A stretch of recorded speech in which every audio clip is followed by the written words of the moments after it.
What if the last voicemail from someone you loved did not have to be the last time you heard them?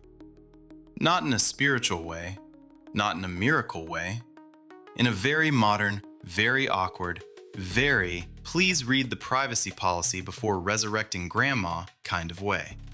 Because that is where the technology is going. For most of human history, the dead could only leave traces. A photograph, a letter, a recipe card, a home video, a voice memo you replay when you miss them. Those things can hurt, but they are honest. They do not pretend to be alive. They do not improvise. They do not ask if you want to upgrade to the premium remembrance plan. AI changes the category. Now, a memory can talk back. A company can build a chatbot from messages, recordings, stories, and photos. Another can turn a recorded life interview into an interactive conversation. Another can promise a digital version of a person that keeps a relationship going after death. And the pitch is powerful, because grief is powerful. If you have ever lost someone, you understand the temptation immediately. One more conversation, one more answer, one more birthday message, one more chance to hear the voice. That is not silly. That is human. But the hard part is this. AI cannot bring back the dead. It can preserve an echo, and if the echo is convincing enough, expensive enough, and emotionally timed well enough, people may start treating it like the person. So this episode is not just about griefbots. It is about the oldest human problem meeting the newest machine. It is about memory, identity, consent, and what happens when the afterlife gets a login screen. Chapter 1. The oldest human problem. Humans have always tried to keep the dead close. That is not new. We build tombs. We carve names into stone. We keep ashes on shelves. We save old shirts because they still smell like the person for a while. We frame photos. We reread texts. We keep voicemails from people whose voices we are terrified of forgetting. Every generation gets its own memory technology.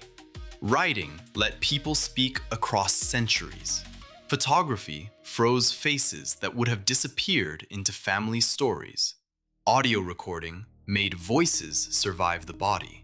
Video gave us gestures, laughs, eye contact, the little details that memory slowly edits without asking permission.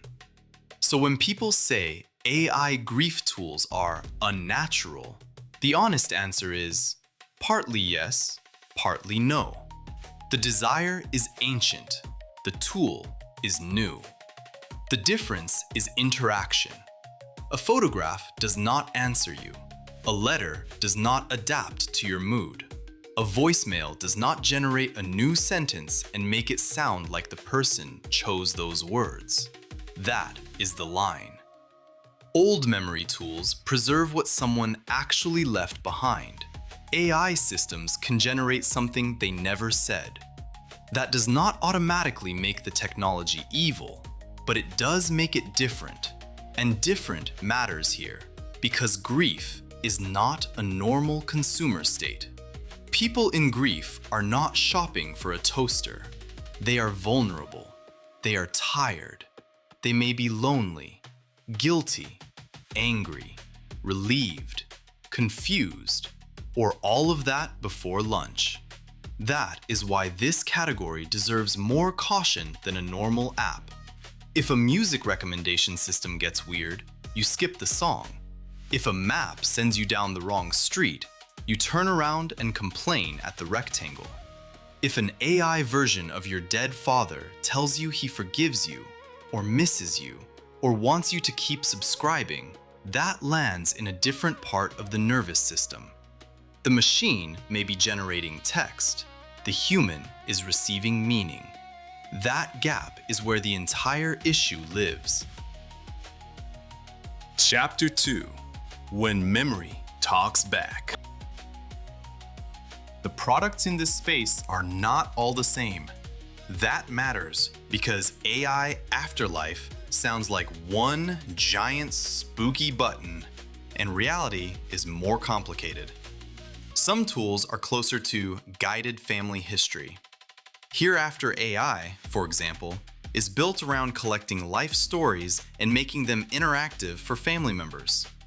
Storyfile Life has described its system as an interactive video that talks back by finding and playing recorded answers, not by inventing entirely new ones. That is one end of the spectrum. It is still strange, but it is closer to an archive with a conversational interface. You ask a question, the system searches what was actually recorded. It plays the person's own answer if one exists. That can be genuinely useful. Imagine a grandchild asking, "What was your first job?" and hearing the answer in a grandparent's real voice recorded while they were alive. That is not resurrection. That is oral history with better indexing. Then there are tools that push further. You, Only Virtual, talks about a versona, a digital recreation that can continue conversations with loved ones after they have passed. The emotional premise is not subtle. The relationship does not have to go completely silent. And then there are newer concepts trying to build the guardrails into the pitch.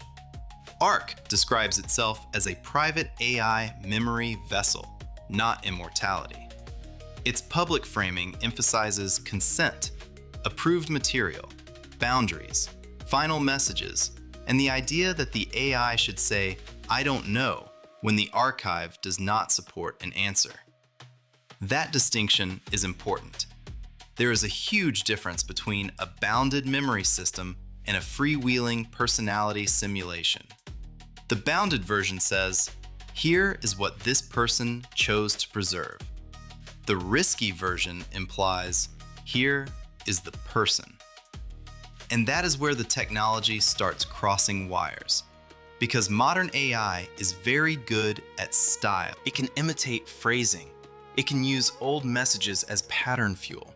It can clone voices from recordings. It can build a face that moves on screen and speaks with the emotional timing of a person who is not there. But style is not soul. Pattern is not permission. Fluency is not truth. The more convincing these systems become, the more careful the design has to be, because the viewer's brain is not only evaluating a tool, it is responding to a face, a voice, a memory, a relationship. That is why the harmless version and the dangerous version can look almost identical from the outside. Both may say, "We help you remember." One means, "We preserve what your loved one gave us." The other means, "We generate new moments and hope you do not ask too many questions." Chapter 3: The Comfort Case. It would be lazy to pretend the only reaction here is horror. There is a real comfort case. Families lose information constantly. Not just dramatic secrets, small things. How did she make that sauce?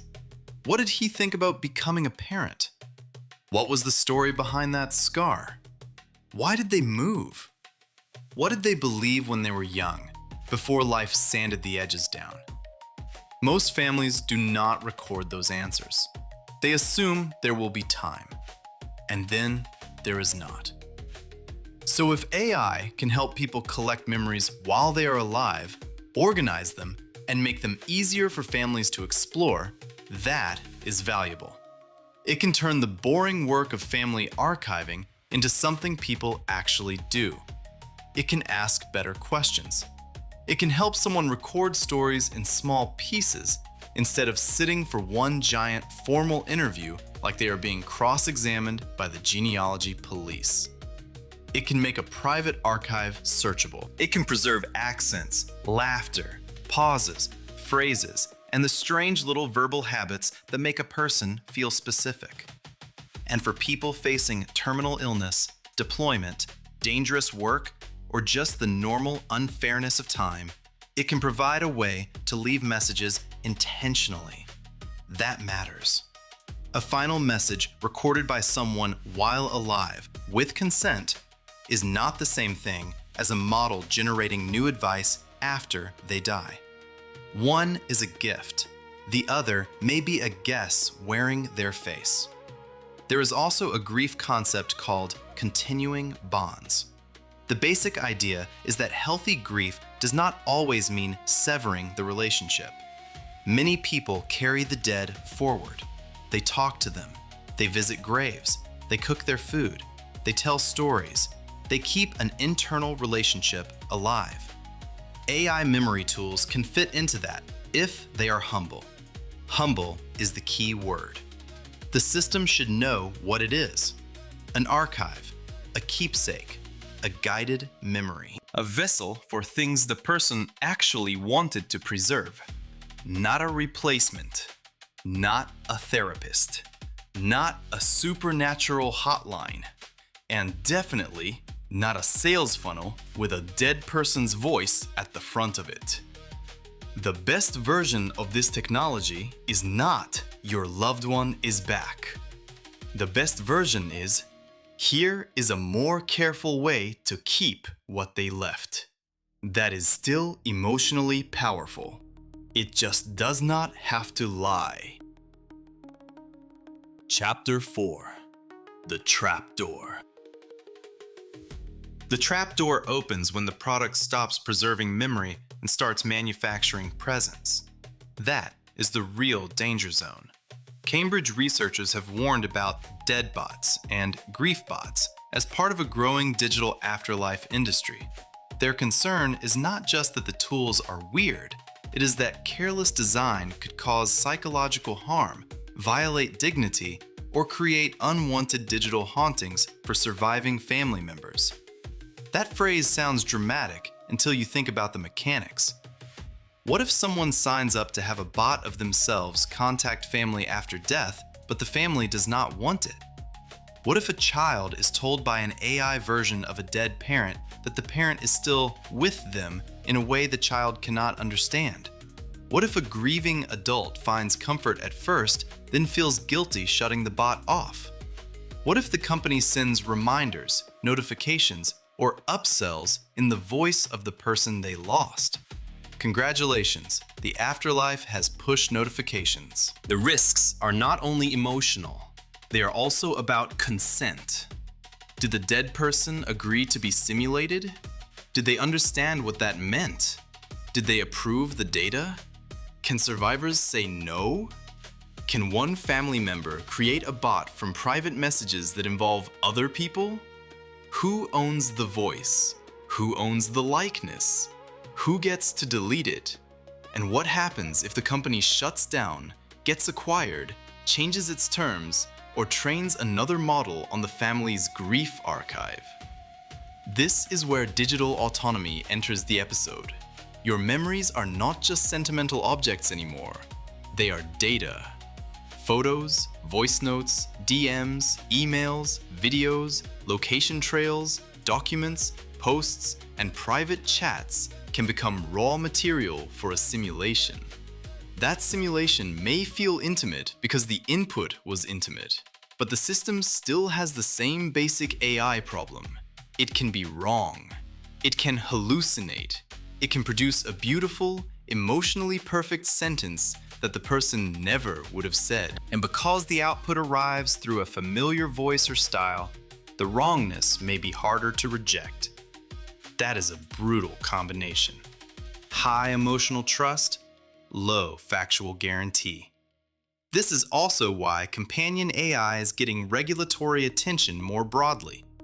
The FTC opened an inquiry in 2025 into AI chatbots acting as companions, asking about monetization, safety testing, disclosures, children, and data handling. That was not only about griefbots, but the overlap is obvious. A griefbot is not just a tool. It is a relationship-shaped interface offered to a vulnerable user. That means normal app ethics are not enough. Because when a product becomes part of grief, the product is standing very close to the user's identity, family, and pain. That is not a place for dark patterns. That is not a place for engagement maximizing design.